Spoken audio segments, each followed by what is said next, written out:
The men of the Trobriand Islands are dressed for war, but today's battles now take place on the cricket field. Spears have been replaced by bats and balls, and cricket has taken on many features of traditional warfare. The game of cricket is now an important part of local Trobriand politics.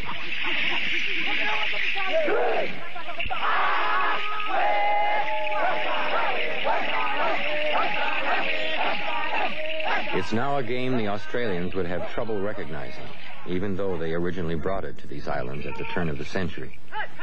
These players have taken elements of colonial culture and combined them with their own, but on their terms. Now they play cricket the Trobriand way.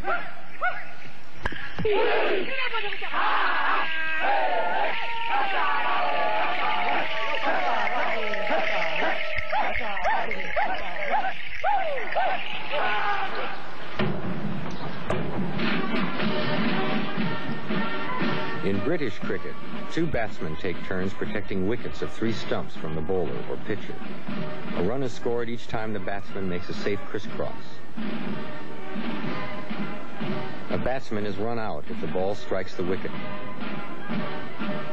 or if his hit is caught, or if the wicketkeeper knocks off the wooden sticks while the runner is outside the batsman's safe area.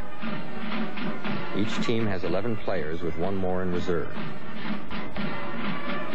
Cricket has been a gentleman's game for over 200 years, synonymous with the British concern for fair play, propriety, and order. The 18th century saw the development of underarm bowling and curved bats. Score was kept by notching a stick. Today's game, played in countries that were once a part of the British Empire, assumed its current international form by the late 19th century. About this time, British colonialism arrived in New Guinea. With the best of colonial intentions, administrators forced the islanders to adopt many British and then later Australian institutions. Missionaries also came, stern, moralistic, eager to convert the islanders to their own view of the world. In 1975, Papua New Guinea and the Trobriands became independent, but many colonial institutions remained, like parliamentary democracy and cricket. Today, echoes of the colonial past still linger on playing fields throughout the country. Near the capital, Port Moresby, these judges follow official rules. Cricket is played here just as it is in England or Australia. But in the Trobriands, the islanders long ago began to transform the game and make it their own. It's part of a process called syncretism, keeping important traditions alive by integrating them with elements borrowed from another culture.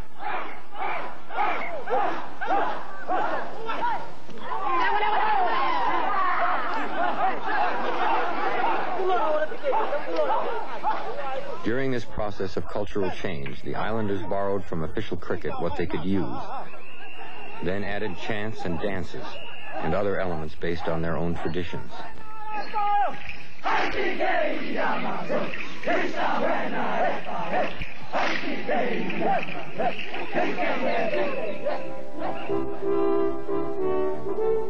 The islanders caught their first glimpse of a cricket bat in the hands of the Reverend M.K. GILMOUR, who introduced the game here.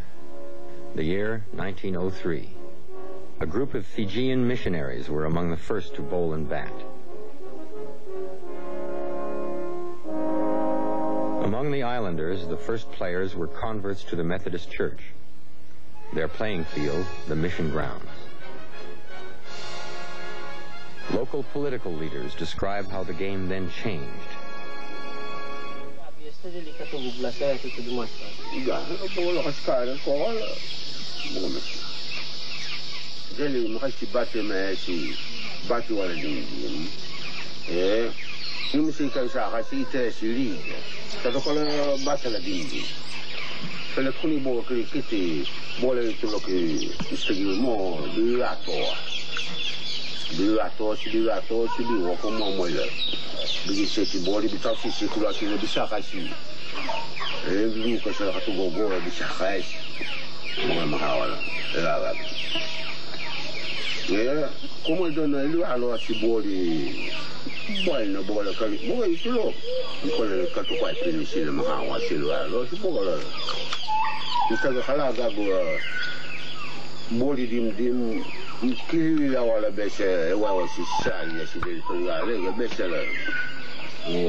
For years, the islands were controlled by the colonial government's Papuan police force. Their aim, to stamp out warfare between villages and enforce government laws. In the Trobriands, warfare was a highly ritualized event, motivated principally by the drive for prestige, though it sometimes resulted in deaths and burned villages. To replace the need for warfare, missionaries introduced competitive games like these. But the one that most caught the imagination of the islanders was cricket.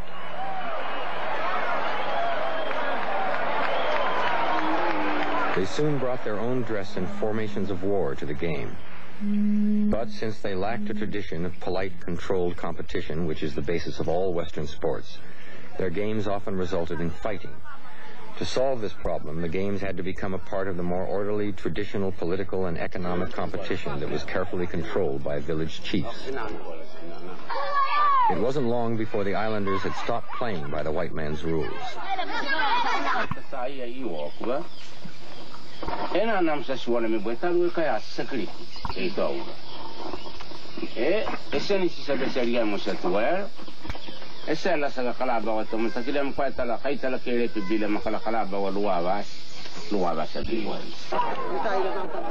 If 40 players came, 40 played on each side. If 50 came, 50 played.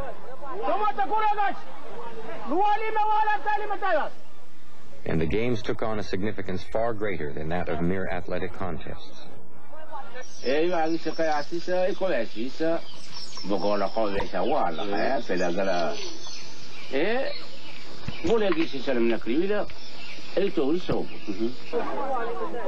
The chiefs made cricket a form of kayasa by bringing it under their control and making it a way to build their own political reputations, mainly through skill in organizing the cricket matches and the exchanges that followed.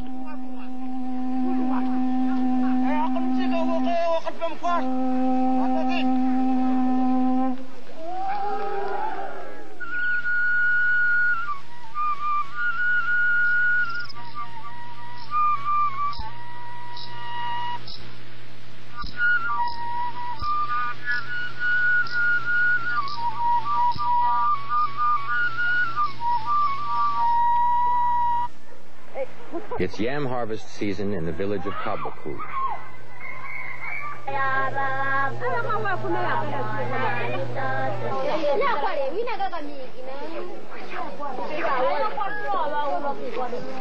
Chief Mweoyu, a local political leader, plans to call a cricket match.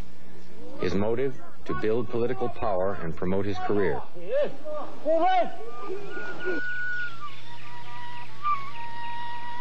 The villagers grow extra food to pay for the match.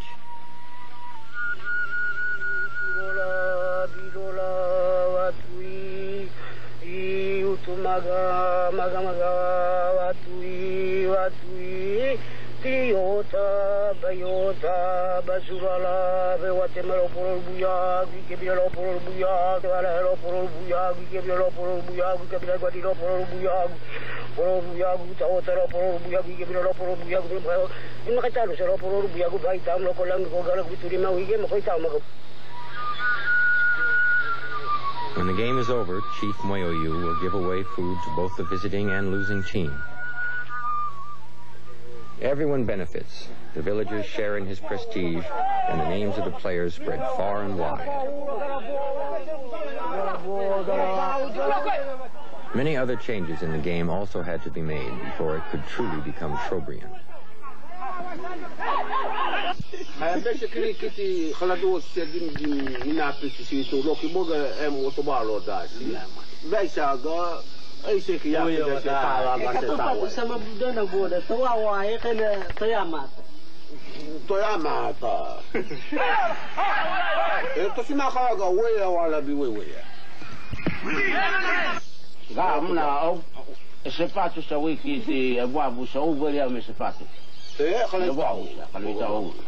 Pela beça oya via wa smigava laga gal iwa deli sakaula makawa bola to peulo to wa i sakaula ta gal ige to sakaula kai teta kabla te bito bio silino kai takai teta kai takai pele bi sakaula sinana koleino o wa lai to wa luwa ka oya bia leo butalu besa makasina kai deli sakawali sakanagal Adai. Itu Allah sudah makan sekali. Tukuni bogo ya bi gal sakaula sele. Lo. Kira bogo lain ni lah bogo le seli sila. Kira sakawan. Ada macam na. Baca kayak kaya ka. Eseni sisaga ekai saiki. Islanders still carve their own bats, but they put a curve in the hitting end to make the ball fly higher. Before a game, a specialist in war magic treats the bat to help guide it to its target, just as warriors used magic to guide their spears. Although the missionaries had tried to discourage all types of magic, many forms of war magic were adapted to cricket. There is magic for protecting wickets, for bowling, for distracting opponents, and for changing the course of the ball. Magic can be used by spectators, players, and even the umpire. Just as they decorated their bodies and shields, players paint their bats in the war colors of black and white.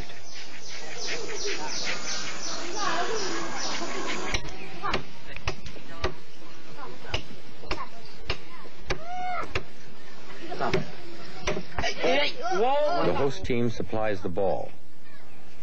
It is polished with stingray skin, and finally a pig's tusk.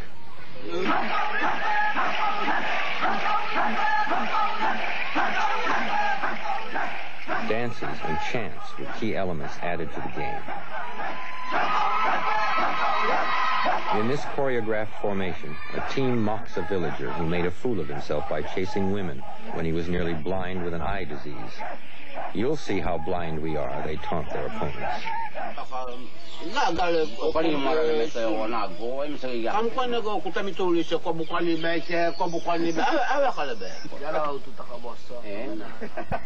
This is a dance performed by a team called Tapioca.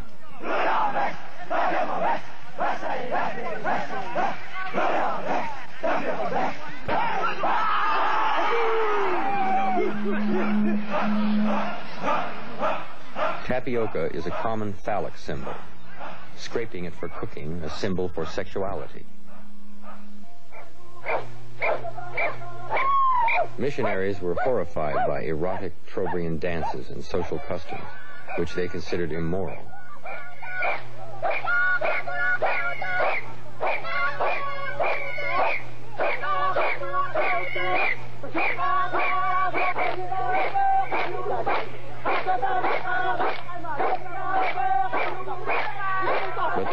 saw nothing wicked in sexuality. On the contrary, they delighted in it and considered it a natural part of social life.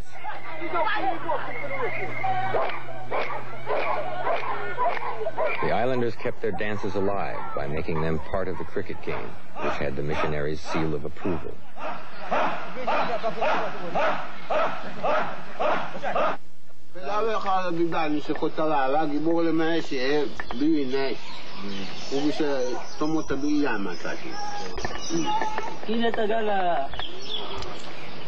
Patagli kiti bestu tamta kalam selawale la snago sedaya sebetaya hasis.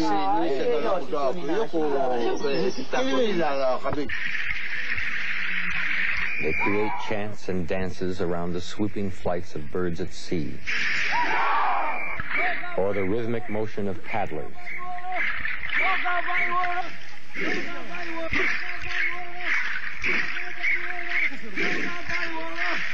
One of the most dramatic formations is based on the arrival of Allied soldiers in World War II. An Australian and American air base inspired this Trobriand cricket team, the Aeroplane.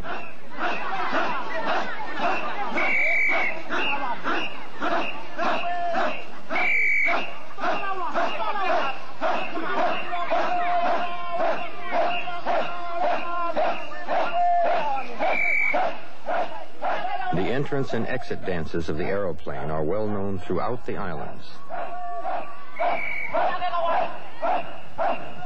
After the war, the Australians brought a popular chewing gum, piquet, and one imaginative outdance compares the catching ability of fielders to the stickiness of the gum.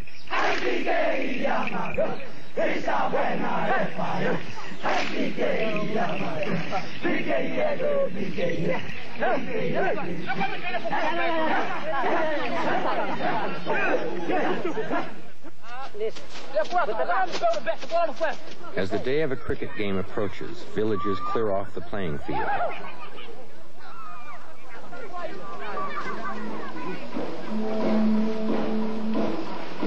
Chief Moyoyu, who organized this match, calls on a specialist in rain magic and pays him to bring good weather on the day of the game.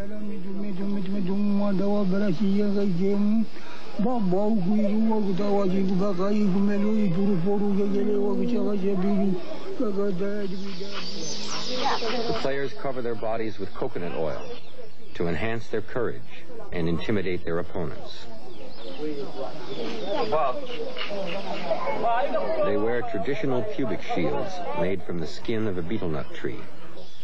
And they paint their faces for war, a form of magic that frees them from inhibition and bolsters bravery and resolve.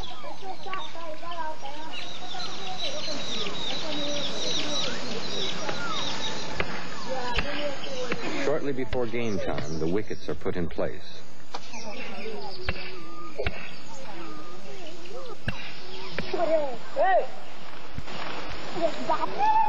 Good afternoon. Today on Chief Moyoyu's field, a game of cricket played the Trobriand way, but as an American audience might see and experience it. Trobriand culture seen through the eyes of our own. It's the Airplane team versus the Scarlet Reds playing on their home ground. The Scarlet Reds are known for hitting long balls and for highly erotic chants and dances.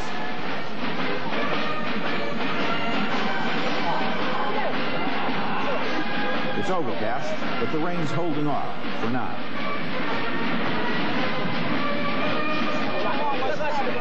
The Scarlet Red counts off 22 paces between wickets. And here come the Aeroplane with its famous entrance dance.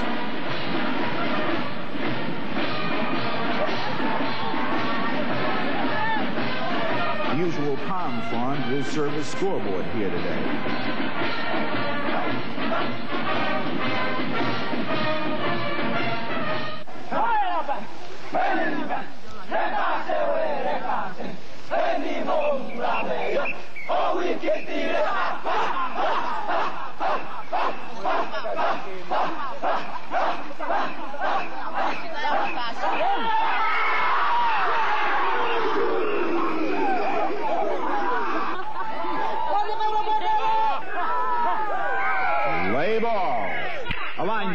past the bowler. The run is scored by safely running to the opposite wicket. There's a hard-hit ball. Up, up. It's over the coconut trees. It's a 6. What Trobrianders call a no-see bowler, a lost ball.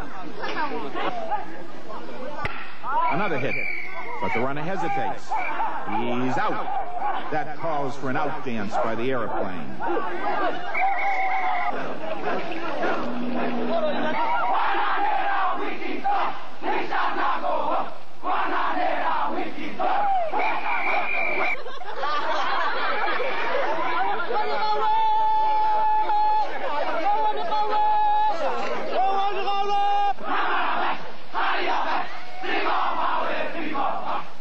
That's the airplane mascot getting a closer look at the action. Check him out. He's doing his imitation of a white tourist with his binoculars.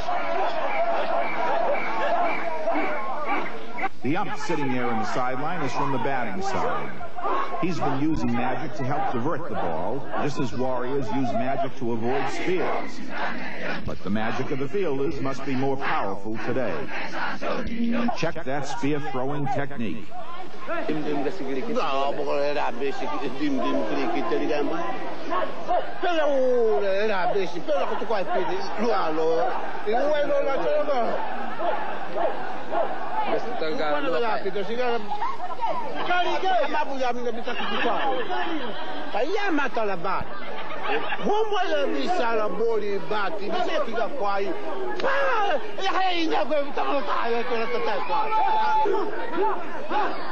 Player number 59. Uh-oh, the ball hits the wicket, and he's out. The Scarlet Reds line up for their entrance dance. And here they come, the home team, the Scarlet Reds.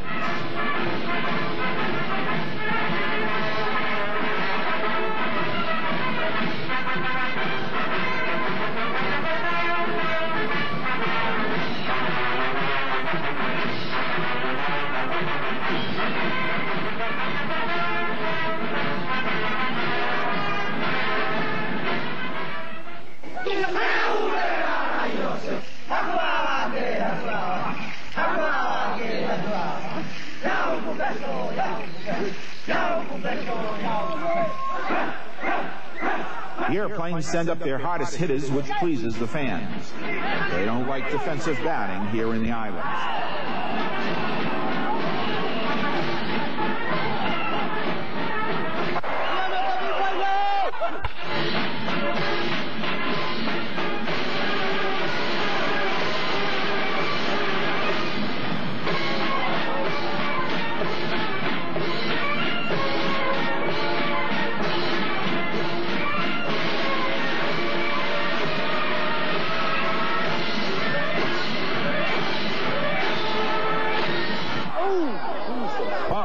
It looks like someone's been injured. Let's see if we can find out who it is. Players from the Scarlet Reds are running to help their teammate. We can see now. It's one of their star players. He's been hit in the face by a bat thrown by another player. They're helping him off the field. The Scarlet Reds have an impressive record this season. But everyone knows that no matter how the game goes, the home team always wins. That's how the visiting team shows respect to Chief Moyoyo, the man who organized the match and who will, in any case, pay them for losing. Of course, the home team can't win by too many runs or they'll offend the visitors. The visitors can always save face by saying they played better, danced more skillfully, or cut down their number of batters in order to ensure their own defeat. But today it looks like they won't get a chance. Game called on account of rain. The Scarlet Reds suspect the airplane team of working some rain magic of their own.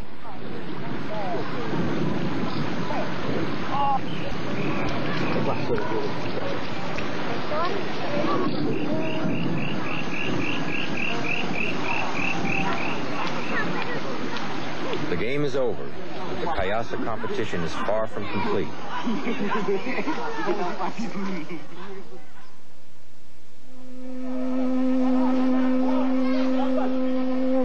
A week later, later, Chief Moyoyu calls together people from both villages involved in the match. This is his chance to improve his status as a big man.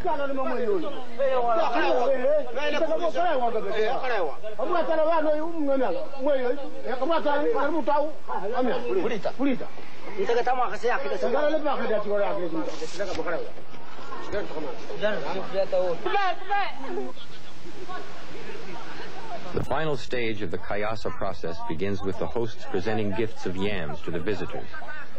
Giving and receiving is an intrinsic feature of all Trobriand social life, and yams are often at the center of exchange.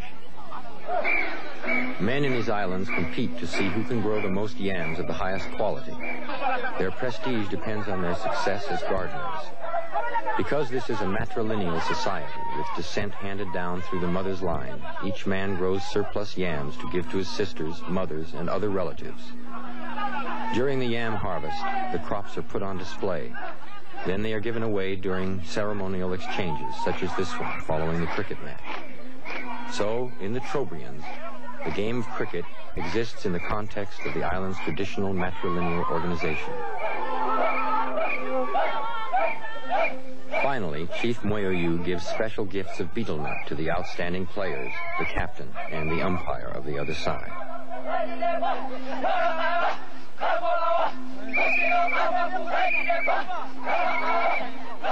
In this society, the ideal is to give more than to receive.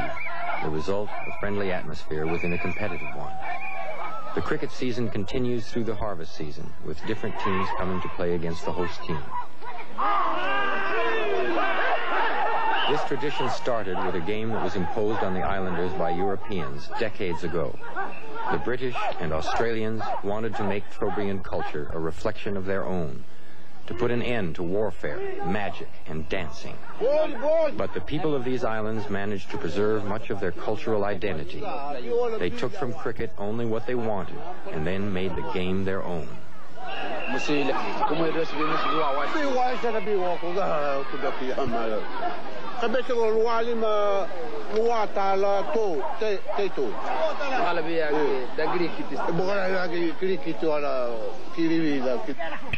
Nice.